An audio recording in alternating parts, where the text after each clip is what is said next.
What is up, everyone? Welcome to the hangover edition of Prop It Up. It is New Year's Day. It's 2021, and we are here to get 2021 kicked off with all of your best prop information. We got props for the college football games, which are coming up in a couple hours. We've got some NFL things on week 17, and of course, we are getting into it with NBA. Joining me, as always, my fellow prop masters, mid-major Matt, Andrew McInnis. Andrew, I'm going to go to you first. Give us a little recap of just how the last week has gone for you. You got a lot going on. There's NFL, there's NBA. You're doing great in junior hockey, which is so awesome. It's so fun to follow you. So give us a little recap of what the last week has been like for you. It's been an interesting week. It feels like it was in the summer almost when we had so many sports going on at once. And then over the past 1 or 2 months, it was just football. That's pretty much all we really had. So it's been great. I mean, to be able to watch hockey again as someone that's a diehard fan and love to handicap it, of course, Canadian, it's been great betting on hockey again. But NBA has just been great. The props have been great. And of course, you guys are doing the NBA props as well. So it just brings a whole new market and a whole new option to betting a certain game. A lot of times I've said, you know what, maybe I like a spread in this game, but I felt a hell of a lot more confident about a player prop or a certain stat pick for a certain player. So it's been good. Looking forward to the new year. Looking forward to getting back into UFC. I'm sure you are as well, Andy, on an 8-0 run right now with that. But a lot of great deals up at Wager Talk right now as well. Matt, what has the last week been like for you? You are crushing college football bowls. Congratulations to you, man. That's awesome. Yeah, bowls have traditionally been a tough thing for me because, as I've talked about in the various shows, it's hard to figure out what 18-year-olds want to do when it comes to these bowl games and who wants to be there. And now you have the COVIDs and the opt-outs and everything. But yeah, 11-2 so far. And with today, there's just 7 bowl games left, just 3 days of football left. So sad to see that. We've got some stuff up on sportsmemo.com. Some props, actually, for tonight's 2 games between, the Alabama game and the Clemson game. So we're looking forward to that. Not doing as well in the NFL props, but still tinkering some things. Certainly, we're trying to work things out. Obviously, it's week 17. We'll get into it because there's a lot of games that don't matter. And then, college basketball just, hovering around 50%, still working some stuff out as well there with all the opt-outs and the last-minute cancellations and things like that. So, been a fun time, though. I have been doing good in NBA props. We're at 63% on my plays, and I've isolated just a few of these guys where I think my goal in props. And by the way, Andrew Prez wanted me to ask you about this. Was it 2 years ago that the Chicago Blackhawks hit that? What was the first period over? It was like 26 times. In a row. Yeah, it was 22 or 23. No, actually, no, it was 24 times. 24, I'm pretty sure it was. And then at certain points, it was getting to 2, and then it was just pushing. So it wasn't even losing. It was at minimum pushing. It's crazy how stuff like that happens. So, and you're going to do that, and we're all going to, I'm not saying that we'll ourselves change these numbers, but, you can notice certain trends, and people will start noticing. That's the best part about props. And just a real quick, Andy, you guys are doing so great with the props. It's one of those things as well where people say, well, why would I want to pay for a pick for a bet that I'm limited on? Well, that's why there's longer term packages like 7 days, 30 days, because, these props, there's a reason why there's limits on them. Would you guys agree with that? Yeah, I think the value is in the props, and that's what I'm doing right now is I'm trying to find my Chicago Blackhawks first period over. Last year, in the playoffs in the last season in NBA, Giannis under his 52 points, rebounds, and assists. Marcus Smart over his points, rebounds, and assists. You can find those props that go on these 10-0 runs, 20-1 runs, and if you find 1 or 2 of those, your season's just set. It's made, and you're not going to find that in like NFL spreads. You're not going to find that in NFL totals, but you will find it in the prop market. So unless you're talking about Matt's Jets first quarter, that's what I mean. The props, exactly, Andy. You're leaving out my beloved Jets here, and for the final time this year. I know, and it's, once again, 0.5 first quarter. It only took me 3 or 4 weeks to start doing it myself, to start putting the bet in, but I finally have joined you on it, Matt. 9 in a row. So yeah, we have decided that we are going to week of the Super Bowl. We'll be doing one, most likely two NFL prop shows, and we're going to do the propsies. It's the prop awards for the year. I'm very excited about that. We're going to work on how to do that, but it'll be our favorite and least favorite props this year. So we have college football coming up here. We've got the two big playoff games. And props are widely available in all those. So, Matt, I'm going to start with you. You have been on an incredible college football run. So, tell us what you are looking at for some of these props or even spread totals. You've been doing great in all college football bowl games. What you got? So, first game is the Alabama Notre Dame game. It's coming up at 4:15. I've got my FanDuel page up, and I talked about it yesterday because I did a short Periscope on Twitter that if you like overs, you obviously have to get them the day before. If you like unders, you wait until the day of. Case in point, I was telling people that I like the under for Najee Harris's rushing yards for Alabama, and yesterday it was like 118.5, and today it's 121.5, and there's some juice to the under because people don't want to bet unders for these big games. That's why when we get to the Super Bowl, you wait on your unders because you get better juice and everything. And so the big thing I think for people when it comes to this Alabama game is we all know Alabama's going to win. It's how are they going to win? Some people may think it's going to be a Najee Harris game and less Mac Jones, and some people are going to think it's more Mac Jones and less Najee Harris. So it's kind of personal preference. Notre Dame's defense has been very good against the run this year, but they also haven't faced an Alabama team. They've also struggled at times against better passing attacks, but once again, they haven't faced an Alabama level team. So I'll give one free pick here. I took the over on Michael Mayer receptions for the Notre Dame Fighting Irish. Yesterday it was plus 122 for 3.5. Today it's minus 122, and the reason why I did that was Jalen Weidemeyer of Texas A&M had 8 catches against Alabama. Kenny Yeboah of Ole Miss had 8 catches, and Kyle Pitts I think had 7 catches last game against them in the SEC title game. I think Notre Dame's gonna be throwing plenty. Their tight end Michael Mayer has had 4, 5, and 5 catches the last 3 weeks, so over 3.5 receptions for Michael Mayer is one of my 3 props that I gave out to my clients. Matt, I don't follow college football too much as far as particular props, and I'm more just a casual fan. Tune in, have a drink with a friend. Just to ask, I have it pulled up in my book right now. I see the 46.5 for the receiving yards. Is this one of those ones for you where you're set in stone with the receptions over the yards? 46.5. See, in FanDuel, it's 41.5. So in theory, you would shop around, but obviously, I'm guessing FanDuel is not in Canada, correct? Correct. Yeah, I could look around different ones. But I would say he's one of these guys that the receptions more matter. If you look, there's a lot of variation to how many yards he gets and his yards per catches. He's kind of a safety valve. He's a tight end. He's not Travis Kelce. So he's one of these guys who I think will catch a bunch of passes. So in my opinion, he's more of a receptions guy than a yards guy. Good stuff. We're watching live as Cincinnati just takes a long run to the house against Georgia. So Matt, you're 11-2 in these bowl games. What's been kind of your secret? What have you been looking at handicapping these bowl games as we're starting to wrap up bowl season? Well, it's kind of just picking your spots. I know that people come to our streams and they want information on every game. And we're all more than willing to give information on every game. But the key is to pass when you have to pass. I talked about the Northwestern Auburn game. On a normal Saturday, Auburn probably would beat Northwestern because they'd have their coach. They would be motivated to be there. They got their coach was fired. They've got an interim staff, and they're playing a Big Ten school that mucks things up. And of course, they're down. I think it was 14-0 at the end of the first quarter, and it's 14-0 still in the second quarter. So you kind of have to pick your spots. And as I've said for all season, I wait till the day before because there's so many opt-outs. There's so many COVID issues. There's so many things that pop up in the last minute. And you just got to find your spots if you find the right numbers. And so far I have. And I can't say there's one thing. It's been team totals. It's been first quarters. It's been first quarter unders. Tulsa, you know how much I love the Jets play. Tulsa this year, entering their bowl game yesterday, was averaging 1.1 points per first quarter. I think they had scored only like 15 points in the first quarter all year. Well, Pinnacle put up 6.5 as their first quarter team total. They got shut out. It was an easy win. So you just got to find your spot. I think the biggest thing that we've all done for each other is everybody wants to bet the sides, the totals, and the props.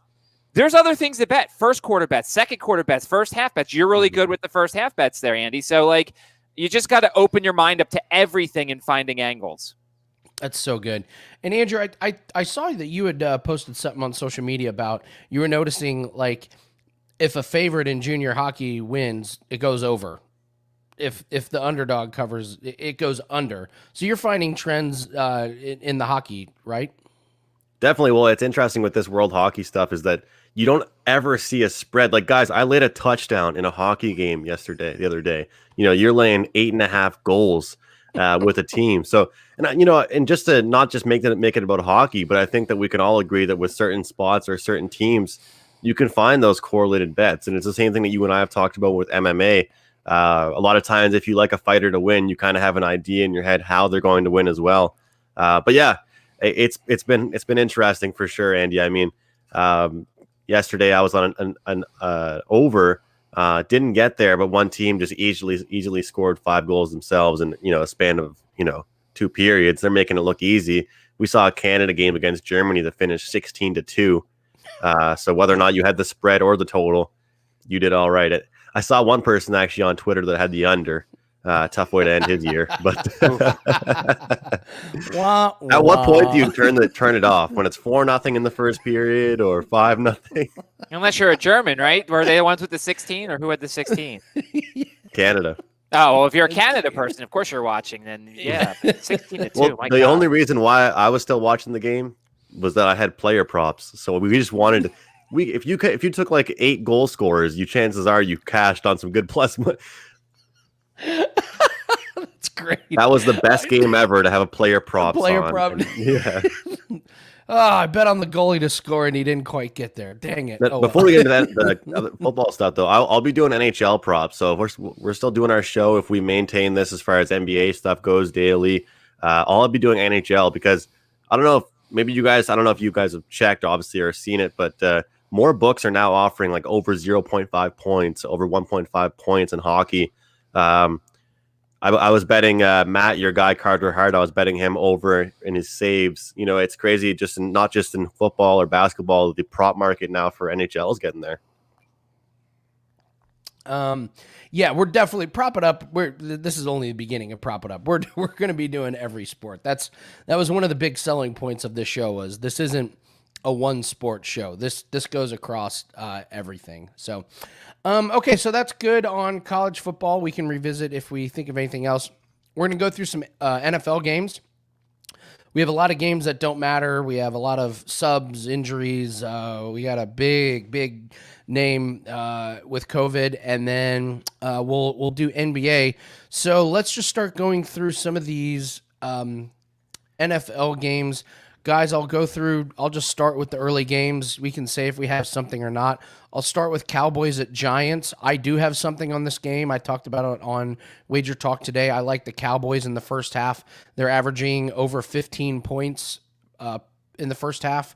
The last 3 games, and the Giants are averaging 2 points in the first half. Last 3 games, I like the Cowboys, their team total over, as well as them to cover the spread. The spread's only half a point, so I'll lay half a point on the Cowboys against the sputtering Giants. Matt, do you have anything on this game? I guess once again, I'm only on the island myself here because when I was on Presidential Address, both Ralph and Prez liked the Cowboys. I think the Giants are the better team. I think everybody looks at what they did against a bad Eagles defense and like, oh, Dallas is back. Oh, Dallas's defense still stinks. I know the Giants may struggle to score here, but I'm not a believer in the Cowboys on the road. And by the way, I don't think people should chase the Michael Gallup stuff. Last week was a perfect situation that Darius Slay followed Amari Cooper, and they had some guy off the street covering Michael Gallup. So I don't, they're going to move the number up on him, and I don't know if it necessarily gets there on Sunday. Andrew, you like anything Cowboys, Giants? That's one of those things where it's going to be a game that you're going to want to tune in for just because it's 2 teams that you have no idea what the hell they're going to do. So that should be an interesting one. Look, we're talking about Matt mentioned the amount of points that this team is scoring. The Giants, 3 straight losers, but also just 6 first half points in the previous 3 games. This is a team that hasn't really been doing anything. It's been kind of embarrassing, but what better of a team to take a running back prop against than the Dallas Cowboys? This team's given up 161 rushing yards on average. I'm looking at Wayne Gallman, over 53.5 is the number I locked it in at.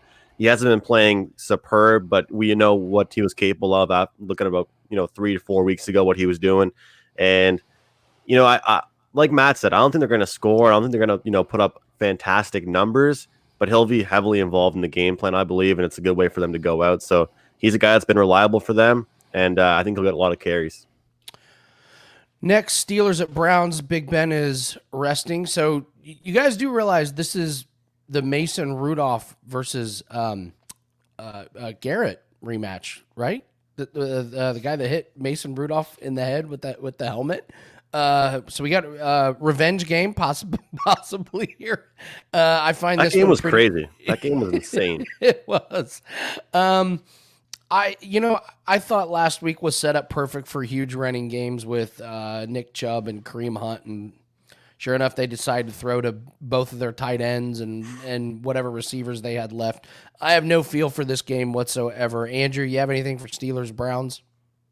Well, first of all, I like the Steelers here on the spread. Not a spread show, but I think they stick around. I think they hang around. I think it's still a lot of points to ask. I know that we're going to see some resting. Well, we are seeing some resting for the Pittsburgh Steelers, but I don't know. You're telling me you're going to get, this Cleveland Browns team is laying these amount of points.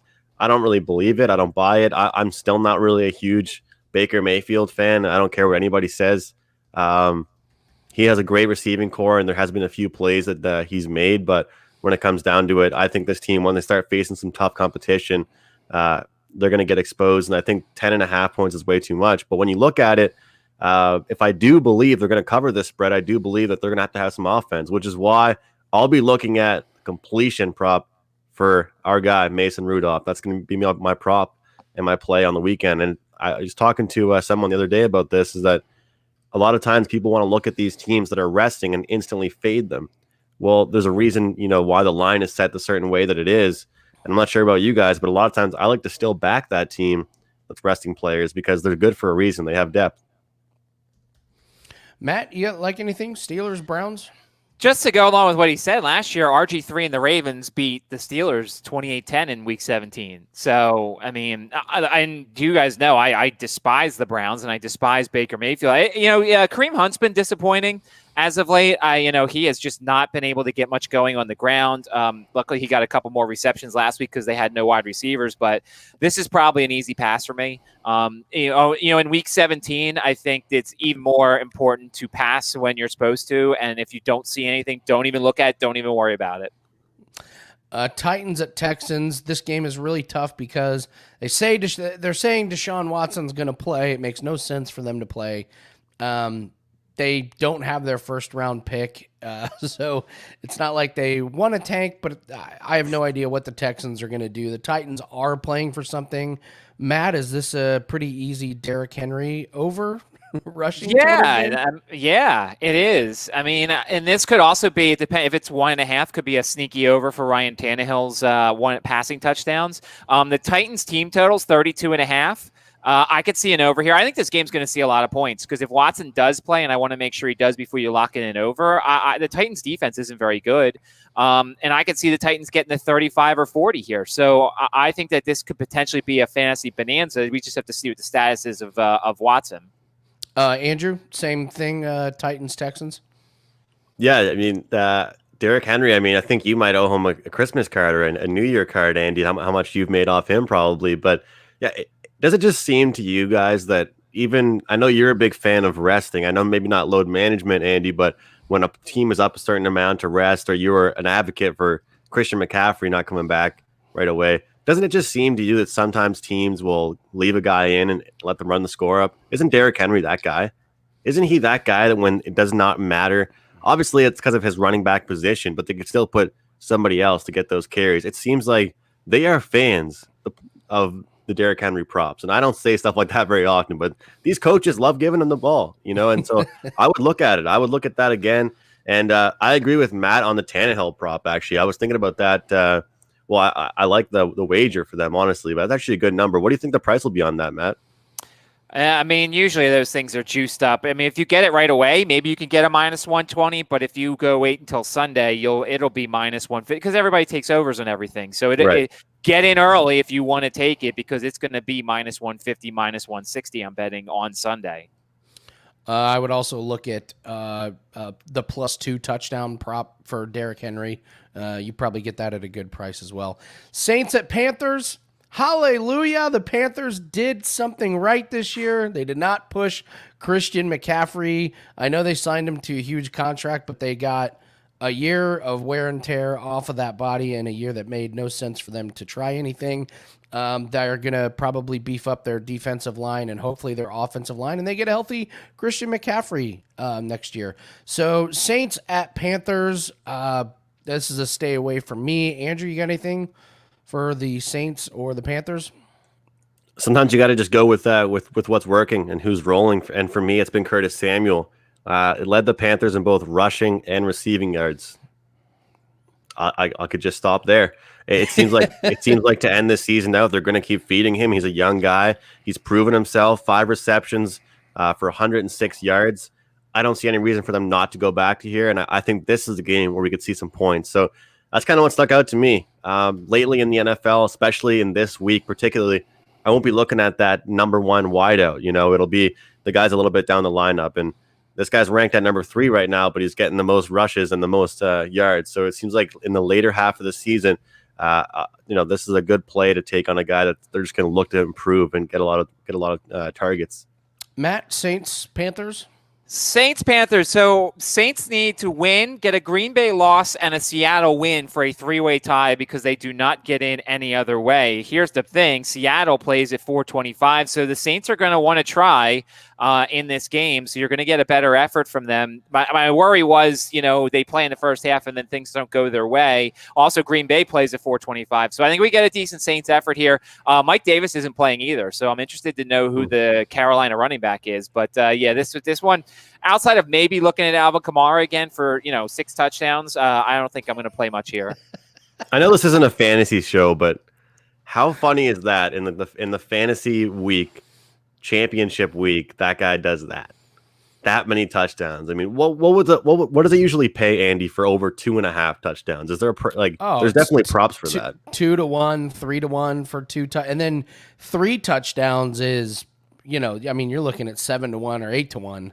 For big name guys like that. So I had a fantasy team that missed the fantasy playoffs by half a game on a tiebreaker, and that team had Devontae Adams and Alvin Kamara on it. So I would have waltzed to a championship, except I missed the playoffs. Next game that we have. Here's a barn burner. But this is maybe the most important game for us all week as prop bettors. Jets at Patriots. 9 in a row. Can we get to the magical 10? And they're playing a completely disinterested Patriots team. Matt, we all have to bet it. We just have to, right? So of the 9 so far, there's probably been some situations where they play a defense that you can move on. Like in theory, and I'm just jinxing it right now, this is the quote unquote best spot for this whole thing. Because as you said, the Patriots don't care. They just don't care. And they showed it against the Bills, and who knows what Belichick's doing. By the way, congratulations to New England. They finally scored a first quarter point at home themselves when they kicked that field goal last week. So you've got a team that's really good in the first quarter against a team that's really bad in the first quarter. The one thing is, Adam Gase versus Bill Belichick, can you actually bet on Adam Gase? Even though they're locked in the 2 spot, they can't really change. They can't really go anywhere. Outside of the Jets' first quarter and maybe somehow fading the Pats in the first quarter, I don't see a darn thing in this game. Yeah, it's first quarter or nothing, I think, for all of us. So, Andrew, anything Patriots? Well, this is going to be kind of copying Matt here a little bit from something I saw from him last week. And this is a bet I haven't really done too much, but I'm going to look at Cam Newton not to throw an INT. So most shops, will Cam Newton throw an INT, yes or no? Plain and simple. And listen to this quote. They're talking about, hey, Bill, will we see Cam Newton on the field? Are we going to see him? He just goes, yeah, I'd probably imagine we'll see him. And then he says, yeah, we're going through the process now. So it sounds like to me, he's mad, obviously, and he's frustrated. He knows it didn't work out with Cam, but it's almost like we're throwing him in there. But I don't think that if he's not playing too well, what do you go 5 of 10 last week? He'll just get yanked from the game, or the play calling won't be complex. It won't be anything longer than a 10-yard pass. And if that's the case, then I think that, we won't see any INTs from him. So this could be one of those sneaky plays because I think a lot of people are going to say, yep, this guy's been playing horrible. Take him in your interception plays, interception parlay. I think it's one of those spots where he's going to have to play it safe.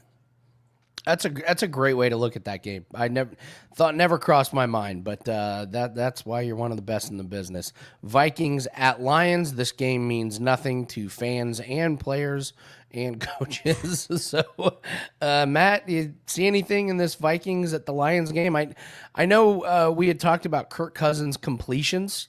Could this maybe be a sneaky game where he just comes out and lights it up because they don't want to put any more wear and tear on Dalvin Cook? Anything like that? No Dalvin Cook, so it's Alexander Madison props for me. I mean, Dalvin Cook, unfortunately, with his dad passing away earlier this week, thoughts and prayers, yeah. He's not playing. So Alexander Madison against a bad rush defense, a Lions team that's pretty much packed everything up. I think he's an over on his rushing yards. I think he's another guy, 2+ touchdowns. For Alexander Madison, I think he could have a monster day for the Vikings. That's the only thing I had on that game as well. Alexander Madison. That's the only thing I had. It's just, I think it's just like Matt said. It's next man up. Falcons at Buccaneers. This Falcons team could be really sneaky next year if that defense comes back and plays as good as the last half of the year. And then the Buccaneers have the huge explosion last week. FanDuel had a massive boost for the Buccaneers game last week. You could get Brady to throw for 300 yards and 3 touchdowns at plus 460. And he did that in the first half. So always check your FanDuel and DraftKings boosts and promotions. Andrew, Falcons at Buccaneers. You got a team playing for something and a team playing for nothing. What do you expect? I actually don't have anything on this game. It's going to be just kind of a watch and learn. And so I'm curious to see what this Bucs game plan is and see what they do. I actually haven't singled out any props in this game. Matt, you have anything on this one? Bucks first half, probably. Maybe the over on their team total is 14.5. I think this is the type of game that if it gets away from the Falcons, they could sit Brady in the fourth quarter. So I don't know necessarily how much Brady stuff I would take. Because remember, the Bucks need to win this game to stay in the 5 seed and to play at the NFC East champion. So I think we get a good effort from the Bucks here. Maybe one last time I go back to Young Hoku, but he missed that kick against the Chiefs. That was kind of depressing. And he maybe finishes things out well with the Falcons. Come on, it's one kick. One kick he missed. It doesn't matter. It was a Matt kick. got him in a doghouse. I needed that kick for my Mahomes passing yards over. I needed overtime, and of course he misses it. I could tell by your tone that you missed something there. That's my guy, Young Hoku. Abel here says longest field goal prop there and the game as far as the game prop goes. But I have to look at the weather. It's an outdoor game. I mean, I'm sure he's got the range, but if there's wind or rain involved, then that would be something to throw in there. Ravens at Bengals. Just a bad year for the Bengals. I did see a video. Joe Burrow's surgery went really good. He's already walking around, so it looks like he could be back. Obviously, this is probably going to be an ass kicking. I don't have anything for Ravens Bengals. Matt, do you? Gus Edwards has 354 yards and 2 touchdowns in his last 4 games. He has career high in receiving yards in back-to-back games and had 15 carries. So you might find some value because he's the number 2 behind J.K. Dobbins. And I think this game is going to be a butt whooping. So I think I might look at some Gus Edwards props here for Baltimore. Andrew, anything? I'm locking in Lamar Jackson anytime touchdown. It's been great. This team knows how to beat bad teams and they punish bad teams. Like Matt said, this will be an ass kicking. Feel bad for the Bengals, but hey, the Baltimore Ravens have struggled against good teams. Also looking at Mark Andrews' receptions, not his yards, but his receptions. I think that we've obviously seen what he's done on the entire year, but it hasn't really lately been long balls. It's mostly been safe outs for Lamar Jackson. So I'll look at Mark Andrews' receptions and Lamar anytime touchdown. And that's one on the topic of getting stuff in early. That's one you should get on like now, not Sunday morning. And Dolphins at Bills. Unfortunately, we will not see any more Fitzmagic this year. Tua gets the start, and I gotta say, I like a lot of these unders in the passing game for the Dolphins if Tua is going. The Bills are a juggernaut right now.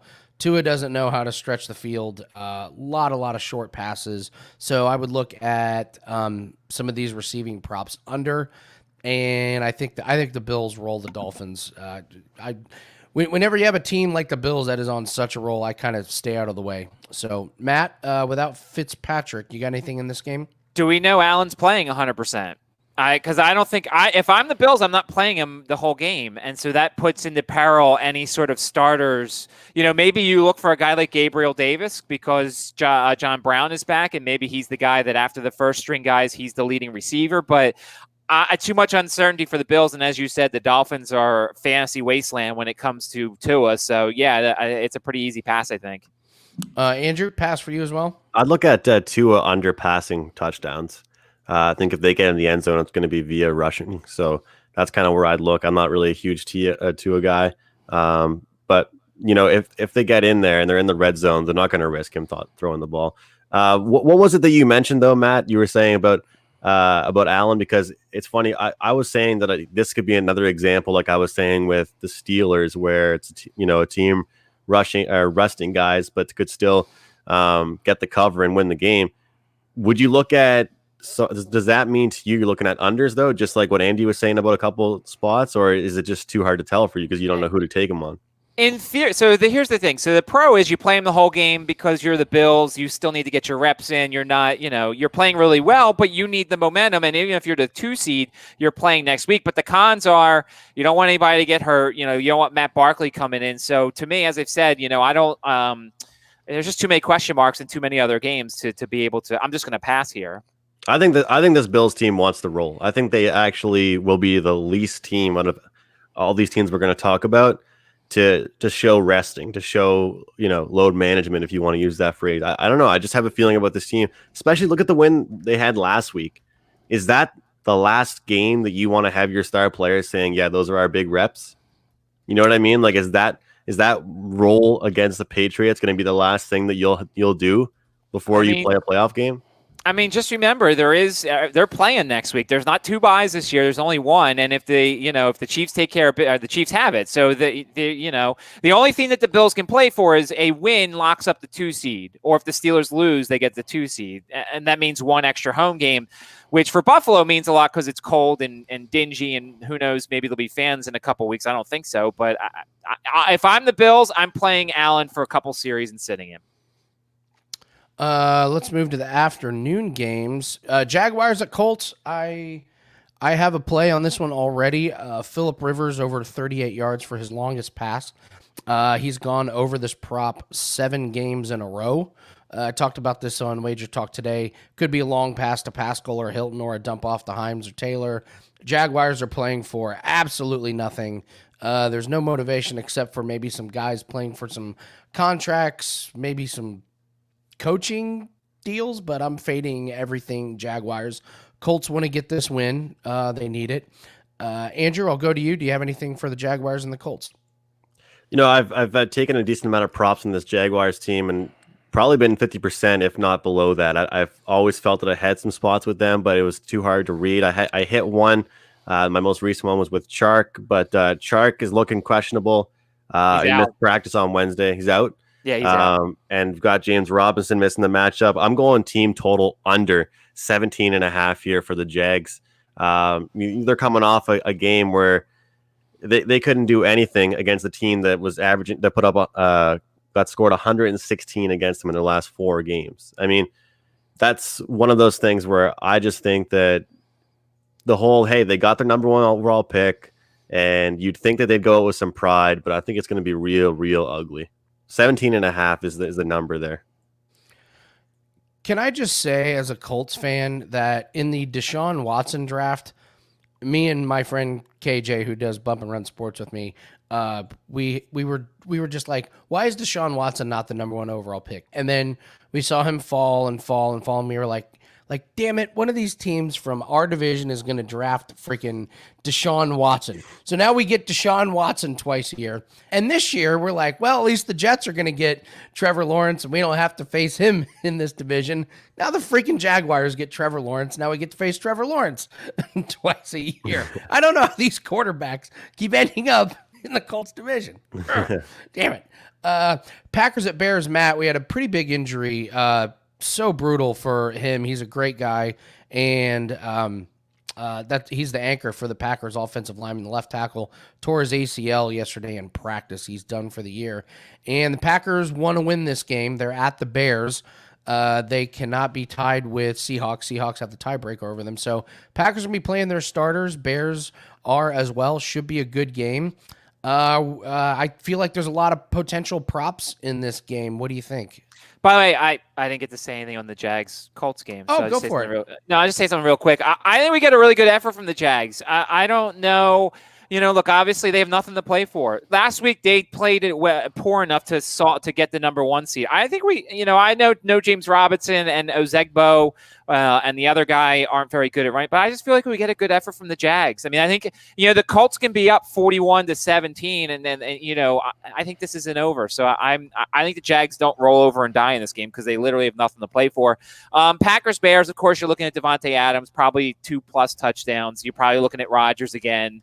This doesn't feel like a let's run the ball with Aaron Jones type of game. This feels like a 4-touchdown Aaron Rodgers game just because there's so much to play for and he's on his big FU tour and he wants the MVP and he's in many places surpassed him. So I think this is an Aaron Rodgers game. And Mahomes sitting too. But It's yeah, huge. I'm on the MVP. over, Yeah, you're right, over Andrew. 2.5 passing touchdowns. I started taking this ever since I noticed it a couple weeks ago, and I was watching his games like I always do. And it's a thing that I do, and I probably shouldn't do it because I know Andy says that he bets almost more props on teams that he's familiar with and I guess a fan of. But for me, I almost stay away from teams I'm a fan of with bets. But it's, I think right now it's only one time, I think the last 6 games or 7 games now that he hasn't hit that number, and yet it's still a plus price. It's unbelievable to see that. And with how many passing touchdown he has in this season, if you average that out, that is far more than an over 2.5. And to get plus money on that is ridiculous. And like you guys said, this game does have meaning. And Matt says the FU tour. Some people say, is there such thing as motivation in handicapping? We have no idea as the actual people making these picks. We can only assume and only create our own. But you gotta think that there's going to be a bang in this game. And that's the best player prop I would say out there in this game. Yeah, if this were the propsies, I would say that my favorite second half of the year bet has been David Montgomery over his rushing total. He's hit it, I think, 6 times in a row. The Mitch Trubisky resurgence has been pretty incredible.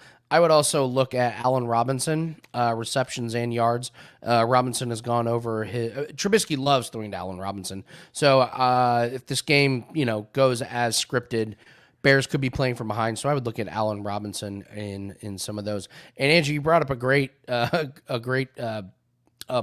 Mahomes is sitting. I mean, the Aaron Rodgers MVP is just sitting there on a silver platter for him. He beats the Bears. He's probably going to get it. So next game, Chargers at the Chiefs. Probably a game that we don't have anything to do with. Mahomes is sitting. Chiefs aren't playing for anything. Maybe some Chargers overs. Matt, what do you think about the Chargers and the Chiefs? No Keenan Allen. I don't trust Anthony Lynn. He's not a very good coach, so easy pass. Andrew, same with you? Nothing here with me. I do want to throw this out there to you guys. So if I'm just going to throw Eric Bieniemy's name out there. Also, the offensive coordinator for Buffalo has done a great job. So if you're an offensive coordinator of the Chiefs or the Bills, and you've got a young quarterback with a great head coach in front of you and a great offense, it would be tough to leave that spot and justify saying I'm going to take a head coaching job at a bad team. I feel like this Chargers job is a great job to go. Matt, do you think they're going to be able to lure away a big name, a big coordinator, maybe even an Urban Meyer? I feel like when you got Herbert and Bosa on defense and Eckler, they're a good coach and maybe a couple pieces away from being a real contender.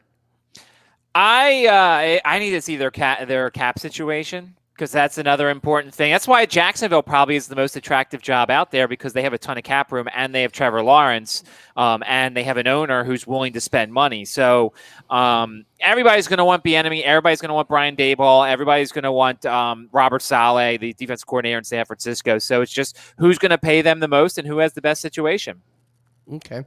Seahawks at 49ers. Seahawks are going to be playing for a lot. 49ers, who knows what they're doing. I think 49ers might be the snake bit from hell team this year. Yeah, throw in the Broncos, who had to play a game with no quarterback. But I put 49ers at the top of the list. Just throw the Broncos in there. Andrew, Seahawks at 49ers. Anything with this one? The Tyler Lockett unders have been hitting nicely. What do you think, Seahawks? That's been your bread and butter. You've been team Metcalf and team Fade Lockett, it seems like, with you. Andy, I got to say, I've noticed you become more of an under prop better these days with the NBA and NFL as well. But yeah, I'm looking at DK over. But this time, just his yards, not receptions. It seems like this could be the kind of game where it could be a couple big plays and then maybe the offense is spread out a little bit. So that's kind of why I'm going with just the yards, not receptions. Matt, anything for you in this one? Maybe a DK Metcalf touchdown, probably. It always feels like when he has a game against a big, really good corner, the next week he seems to bounce back and play even better. The 49ers have, 19 running backs, like 3 wide receivers, so I can't do anything with the 49ers. And no, I don't even think they know who they're going to go to, Matt, each week. Hey, by the way, just to add into our Aaron Rodgers talk, the Bears have ruled out Jalen Johnson and Buster Skrine, who is their number 2 corner, I think, and their slot corner. So that means 2.5 maybe not be enough. Raiders at Broncos, game that means next to nothing. I'll have nothing on this game. Matt, anything in this game? Your Raiders. Raiders. Your favored Raiders, which I think is absolutely ridiculous that this team that's been dead for months is going to be favored in Denver. You think Vegas wants to travel to Denver in the altitude and play this game? No, shot. I don't. No shot. I think the Broncos is one of my favorite bets, or at least a teaser thing here. But I mean, I think Drew Lock is in play here. If it's 1.5 touchdowns, I think Drew Lock's in play. The Raiders secondary is terrible, and they're young. And as I said, they don't want to be there. I think the Broncos. I'll be looking at maybe the Drew Lock over on his touchdown passes. All right, Andrew. Anything? How many memes have we seen of Derek Carr on the bench after his defense lets him down, just death staring into the abyss? I think it happens again. I agree. I'm right there with Matt. The one bet I've locked in is Jerry Jeudy over his receiving yards. I think that. Young guys get the targets. Young guys want to get the reps, and a close season's out is kind of how I approach it. So I think he'll be a guy that probably could have had an even better season if you got a couple better quarterbacks in there and not a wide receiver during 1 week. So I like Jerry Jeudy, and this is my only prop on this game. I would look at Melvin Gordon. Philip Lindsay is all banged up. I don't even know if he's going to play. I don't know if he's officially been ruled out, but maybe Melvin Gordon. And then we have the Cardinals at the Rams. Holy, you know what? This game has spiraled out of control from the Rams' perspective. So you've got thumb surgery for Jared Goff. You've got injury to Cam Akers. Kyler Murray is banged up. I'm sure he's going to play, but he's not going to be 100%. My first take on this game is unders on just about everything. The Rams are throwing a guy into the mix, starting at quarterback, who has not played in the NFL, which is a bold strategy, Cotton. Let's see how that pans out for him. So, Matt, what is your read on this Cardinals at Rams game? Maybe one of the most bizarre games of the year. Well, I know Cooper Kupp, so that means probably more Robert Woods. You probably could get some value on Josh Reynolds. Hell, you could get some value on Van Jefferson too, probably. But then you've got the quarterback, John Wofford. I think the Rams are going to try and run the ball. You can run on the Cardinals, but the problem is, who is it? Is it Cam Akers? Is it Malcolm Brown? Is it some guy off the street? Who knows? I don't trust the Cardinals in this situation, even with the Rams starting, Wofford. So I'm probably looking at some sort of Rams running back over here once we figure out who the hell it is. Well, I'll jump in real quick before we go to Andrew. McVay says Cam Akers' availability will be determined on Sunday. So that's fun. Yeah, that's a big. never mind then. Andrew, I think this could be a really entertaining game to watch just because it could be a train wreck. Do you have anything on this one? Yeah, it's funny. That reminds me when you say about when they're going to announce if he's playing in the game. It reminds me of in the summer I was doing the baseball show with Dave Koken, and he was getting mad about how managers weren't releasing info on time. And Matt, I don't know if you were on that show as well. You were on a lot of the shows, and he said, people are betting on this stuff. The league is signing contracts with betting companies, and yet we're getting information half an hour before a game. So it's interesting to hear that because a lot of information has been out there a lot more. 2 plays I'm on for this game, and these are just kind of sprinkles. One is the sack prop. I think this could be a messy game. We know what the Rams pass rush is capable of. The second one for me is actually an anytime defensive touchdown. The Rams have been in a few games involving those, sometimes them, sometimes against them. The Cardinals actually have a sneaky defense, and I think this could be a pretty messy game. So I'm not really sure what I have for a look on the total in the game resulting in anything like that, but I think that we could see a defensive touchdown, and the price is going to be around plus 275 in that ballpark. And finally, the football team versus the Eagles. This is a weird one as well, Matt. It's only fitting we go to you. You've had a pretty good read, obviously, on the Eagles all year, and I feel like you've done really good with Washington. I don't know if it's because it's in the same division as the Eagles. You're the best one to break down this game. What are you expecting? So today at practice, Miles Sanders did not practice. Dallas Goedert, Jordan Mailata, and a couple of other guys are banged up.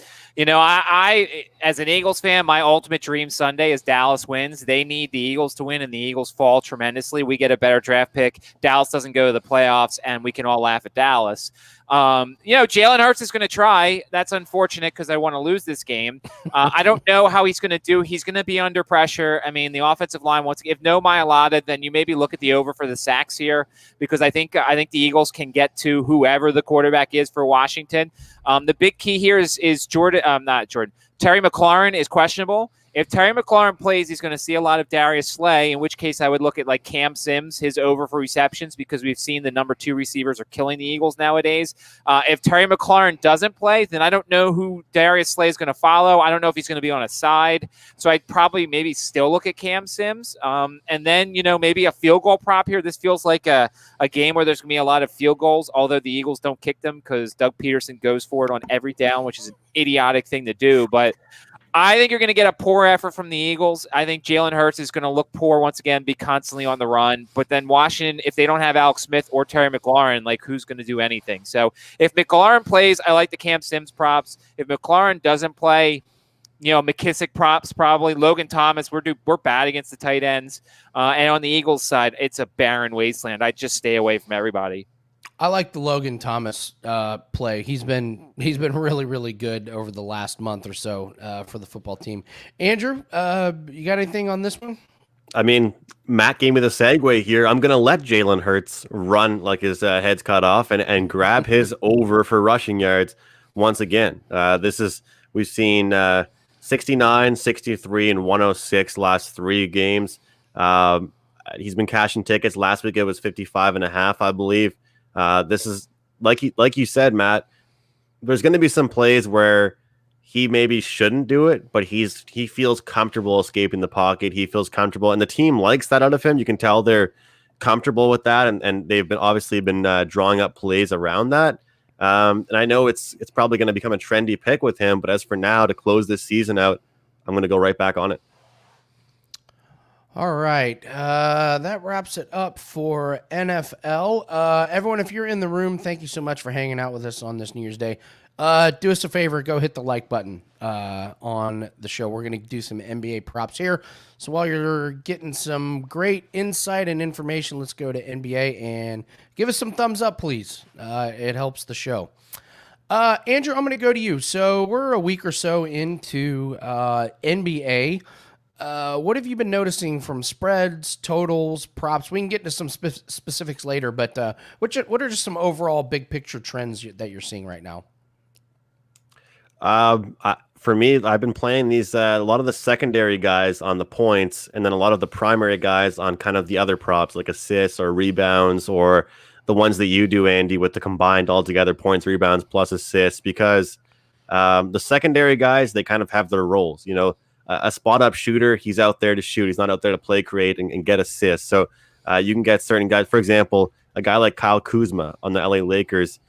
He doesn't have the ball in his hands enough to be out there making plays to get assists, but he's out there to get spot up shots, corner threes, and stuff like that. And you're going to get, 10s, 11 and a halves, that kind of stuff, those low numbers with him. And I'm comfortable with taking those. As far as the star players, look at a guy like Steph Curry. Sure, he's going to cash his point totals certain nights, but the assists, I think it's very underrated. People don't like betting the assists as much because it's not as fun to watch. And that's one of those picks, just like I think with you're looking for your Chicago Blackhawks first period over. I think these assist props with some of these guys like Curry that are just known as shooters, that are just known as guys that create plays for themselves. Obviously, I know he has a great passing mentality, but looking at those. So also, I'm finding it's easier to cash winning tickets and look at props involving competitive games. I haven't actually been playing too many prop bets in games with big spreads. I'm not sure about yourself. Matt, what have you noticed about the first week of NBA? I know this is your first year really, really focusing in on the props. I know you follow the 76ers really close. So what have you been seeing? I'll tell you this, you're not going to get plus 700 anymore on Ben Simmons to hit a three after yesterday. That's for sure. And that was something that I was, just putting like a couple dollars on because I knew I was going to lose a bunch. But when you did hit it, it was going to make back your losses. Embiid is a points, rebounds, assist guy. I continue to say that the way that it feels like Doc Rivers' offense is that he's going to have a lot of assists and he naturally gets points and rebounds. The problems will come in blowout situations because they're going to want to preserve his minutes. Watching the Knicks, when the Sixers played them, now Ben Simmons was in RJ Barrett's jock, but it feels like RJ Barrett's usage rate is really high, and I feel like he's a guy on a team like that. It's him and Randall pretty much offensively. So I feel like you could get some value there with RJ Barrett. And then like Orlando yesterday, I mean, I feel like that's a team that just had a bad game against the Sixers. So it's for me as a learning experience here, as it is like much like the receptions versus the yards. It's when do you take the points? When do you take the points rebounds? When do you take the points rebounds and assists? And you have to, at least I have to learn to differentiate that, as I've talked about last week, Andy. Your inclination is to take all three and then just pull everything together when you're probably better off just taking the one or the two. Yeah, there was a game yesterday I was very interested in. It was the 76ers Magic. The 76ers unders had hit by a lot whenever Embiid played. It's because they got Simmons playing the perimeter defense and then Embiid protecting inside, and it's just really hard to get a lot of points on them. And they were playing the Magic. The Magic hadn't had an under all season long. 4 games went to over. So I was interested to see like what's going to prevail, the unders with the 76ers defense or the overs. And 76ers just stuffed them. It was, what was it, 60 something to 30 something at the half. I mean, it was an ass kicking, which is great information because that tells me that when you have Simmons and Embiid playing together, I would look at fading some of the 76ers opponents. I was really interested to see what Markelle Fultz was going to do, and he didn't even come close to his point total. I mean, they completely shut him down. So the Magic appear to be one of these teams where if they're playing a bad team, Fultz and Vucevic and some of those guys, they'll come out and they'll lay some points down. But when they play a really, really good defensive team, no, not going to happen. So very impressed with the defense of the 76ers. I've noticed a lot of the big names, and this was something I talked about before the season started, and it's kind of coming to fruition. A lot of the big name players are not playing as many minutes. They're a little bit out of sorts. They're on. We see Jimmy Butler already hurt. He's sat out a couple games. Anthony Davis under his points, rebounds, and assist total has been money. Giannis has been a train wreck the last couple of games. I don't know what he's been doing. So some of these bigger name guys, you're finding value in playing some of their under point totals. So I think that correlates to what I was saying too about the bench, right? And the depth. Absolutely. And looking at those secondary guys, because there have been spots to take KD over 24 or 20, whatever, but there's going to be those spots for the guys that you're asking to get 10 points or you're asking to score over 1.5 3-pointers. There was the one that you and I talked about with Steph Curry after he was 3 of 10 in his previous game from 3-point land, goes out and has like 6 threes the next game. I would say the trend is not always your friend in NBA props because it's completely different per matchup, per player matchup, who they're going to mark up as, and what their role is going to be for that game. Would you agree with that, Andy? I mean, looking at that, it's just you can't just say, "Yep, I'm going to go with." For example, I'll use that. I think Chance is talking about Hayward here. He's obviously the number is way too low for him, but Hayward is going to have a different role against a team like the Nets as he would have against maybe the Pistons. Yeah, and we'll take Gordon Hayward. His total is 17.5. I'm looking at it on DraftKings now. That's an over for me a lot because John Morant being out for the Grizzlies is a massive loss. That guy was on pace to be a top 12 player this year. Bad ankle injury. They said 3 to 5 weeks. I'll be shocked if we see him before 5 weeks. I mean, that was a brutal ankle injury. And we saw the first game without Morant, and the Grizzlies looked absolutely lost. No continuity. So, in a game like this where the Grizzlies struggle on defense anyways, not having Morant there is going to be a big one. Matt, are there any other teams that you found kind of interesting to focus on besides 76ers? So I started to read the DFS articles and correlating them to the props. A guy I like this year is Shai Gilgeous-Alexander because, all his people are gone in OKC and he feels like the only show in town. So he's a guy that I've looked at the points every once in a while and including his points and assists because he does occasionally have to pass it off. But Shai Gilgeous-Alexander is a guy that I really like. I've watched a little bit of the Wizards. Obviously, I mean, Russell Westbrook's not getting triple doubles every night. The Avija guy, the Israeli draft pick, has been getting more and more time, it feels like, in their offense. So I don't know how far down they go with the props for guys like him because he's a bottom level guy, but he's starting to get more and more time if they start putting his name up there. I will. Somebody already beat me to it. Daniel beat me to it.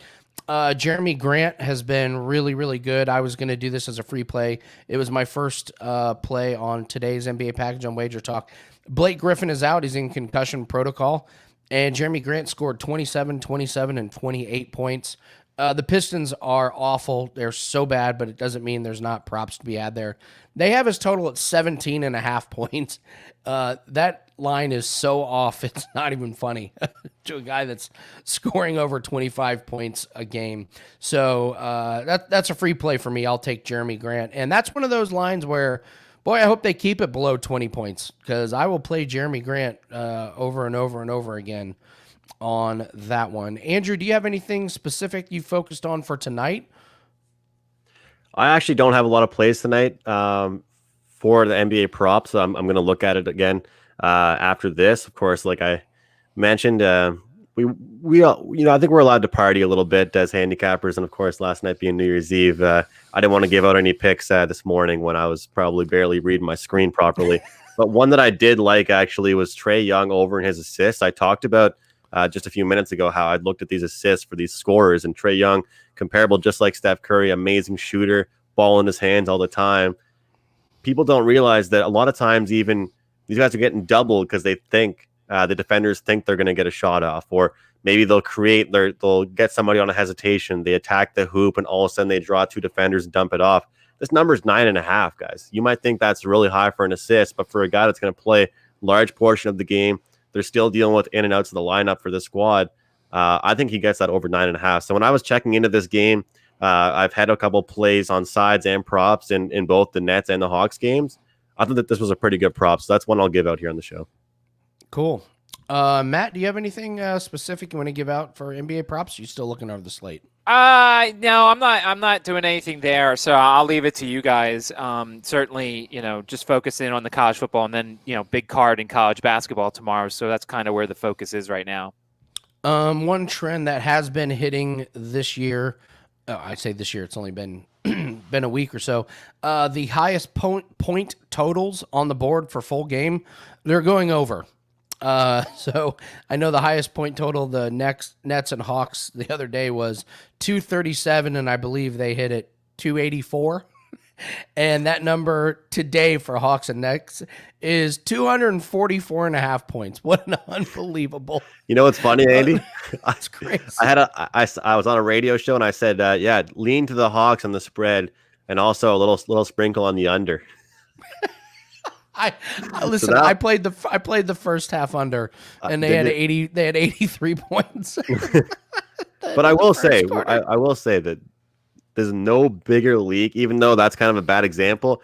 There's no bigger league, and Matt always uses this about people loving to bet overs. There's no bigger league that you'll see an overreaction even after just a few games. And what I would advise people to do if they're betting overs, whether it's a team total or not, take the first half over in the NBA of a game, and then if you're playing an under, make it the full game, because people may think there's going to be garbage time points or foul trouble during the end. But when it comes down to it, that pace that you see in the first half is usually going to be the most upbeat pace.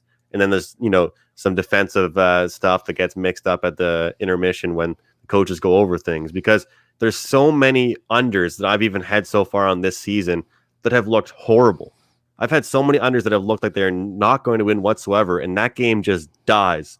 Even on Christmas Day, the Miami game, that was not looking that great. I needed that game to slow down. So if you're an under better, take the full game. Yeah. Yeah. All right. We're 5 minutes after 3, so we are going to be wrapping this show up. Matt, talk to us. What do we got for 2021? Short term, long term? What's coming up for you? Well, I mean, about an hour before kickoff for the Alabama game, so my college football package is up on sportsmemo.com, and the fine folks at Sports Memo have a great deal in terms of you can buy 1 week of my all access and get a second week for free. Wow. There's no coupon code. You can just find that in the packages part on my page. So doing really well in college football, hovering around 50% college basketball, the NFL props as well. So you'd want to get a package, and you get an extra week for free to give me a shot. Awesome. Andrew, what's 2021? I know hockey is right around the corner for you, and you got to be freaking excited. But give us short-term, long-term for 2021. Yeah, I can't wait. I'm happy to be the host this year of Puck Time. It's going to be a great show. Carmine Bianco is going to be my co-host. We'll be doing that show together. So we do have a coupon code, just NHL99 for an extra $99 off of what the already discounted price is. So you can get the entire season plus playoffs for $399 right now. For any NHL handicapper using that coupon code, just NHL99. Really just can't wait for that. College hoops for me, I just realized that it's going to be way better for me if I'm low volume. So I've been playing just 1 or 2 a day. So those are mostly just going out to all access subscribers unless they're anything higher than 3%. And just can't wait to get into UFC. NBA right now, clients can probably expect, I think, 2 to 3 plays a day it's been, and then maybe 1 or 2 props added to that. So it's going to be action packed. I mean, I can't wait until the start of this year. Next couple of months, we're going to have NHL, we're going to have UFC, NBA, college hoops, lots to look forward to, Andy. And I know you're happy that golf is back as well. Yes, golf starts next week with the Tournament of Champions and hit 60% head-to-heads. NASCAR's coming up. Just wrapping up my first year at Wager Talk. And just as a funny little thing, Andrew, did you see who's number 1 at Wager Talk for the last 7 days? Did you happen to see this? It's not a NFL handicapper. It's not an NBA handicapper. Brandon, who handicaps Korean basketball. Yeah. Nothing wrong with that. Basketball. I've gotten picks off him. I love that guy. I've gotten picks off him. Yeah. He is great. So congratulations to Brandon. Showing up, everybody, with his Korean basketball and Chinese baseball picks. Unbelievable. So, 2021 NBA props we're going to be doing every day. Golf's coming up. NASCAR is coming up. And Prop It Up, we're going to be going strong. The 3 of us are going to be doing a lot of this. So, Happy New Year's, everyone. I hope 2021 ends up making everyone a lot of money. Thank you for making Prop It Up what it is. We couldn't do it without you guys. That is Mid-Major Matt on Sports Memo. That is Andrew McInnis on wagertalk.com. I'm Andy. Good luck, everyone. Hope everyone makes a lot of money. And let's make 2021 the best year possible. Have a good one, everyone.